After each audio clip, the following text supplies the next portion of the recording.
Et quant au poisson pêché par les pêcheurs, là c'est bien le mot poisson en grec qui est ichthus, mais aussi là il y a un autre parallèle avec une histoire similaire chez Pythagore, environ 500 ans avant Jésus-Christ, rapportée par des biographes antiques. Alors qu'il se rendait de Sybaris à Crotone en longeant le rivage de la mer, Pythagore rencontre des pêcheurs qui sont en train de tirer leurs filets très lourdement chargés de poissons.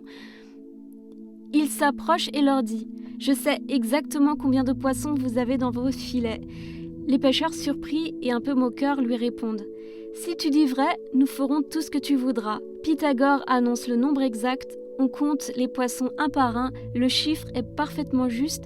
Pythagore leur ordonne alors « Remettez tous ces poissons vivants à la mer. » Ce qui est étrange, c'est qu'on dirait que l'histoire de Jésus est une continuité de l'histoire de Pythagore.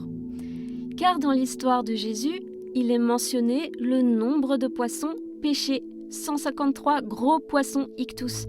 Il s'avère que le nombre 153 est un nombre triangulaire et les pythagoriciens accordaient énormément d'importance au nombre sacré triangulaire. Et Pythagore n'était pas seulement le théoricien du théorème, il enseignait également la non-violence, le végétarisme strict et le rejet des sacrifices des animaux.